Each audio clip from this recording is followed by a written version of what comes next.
কই গো, কোথায় গেলে? আজ চোদ্দ শাক খেতে হয়। ছোট্ট বাজারে যাও তো, চোদ্দ শাক নিয়ে আসো তো। অবশ্যই কিন্তু চোদ্দ শাক আজকে আনবে, আমার কিন্তু আজ চোদ্দ শাক লাগবেই। দাও ব্যাগটা দাও। ঠিক আছে, আমি দেখছি, দেখি কোন দোকানে পাওয়া যায় চোদ্দ শাক। কি করি আজকে? তো শাক দিলাম না, আজ বউ মনে হয় মেরেই ফেলবে আমাকে। আরে কি ভাই, এত চিন্তিত কেন? কি ব্যাপার? আরে আজকে বাজারে একটা দোকানেও চোদ্দ শাক নেই। চাষিদের মাথায় তো পুরো হাত। আমি নাকি শুনছি এক পাল ছাগল এসে সব শাক খেয়ে নিয়েছে, আর একটাও শাক নেই। আমার কপালেও মনে হয় দুঃখ আছে, আজকে তো চোদ্দ শাক নিয়ে যেতেই হবে।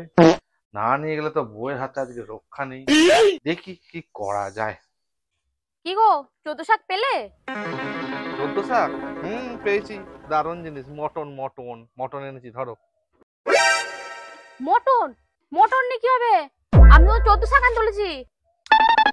আরে মটনেই হবে। তুমি জানো আজকে কি হয়েছে? সব ছাগলে সব তোমার চোদ্দ শাক খেয়ে নিয়েছে। চাষিরা বলেছে এই ছাগলই চোদ্দ শাক খেয়েছে।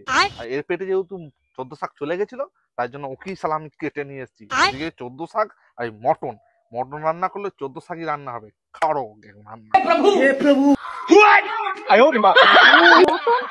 চোদ্দ শাক?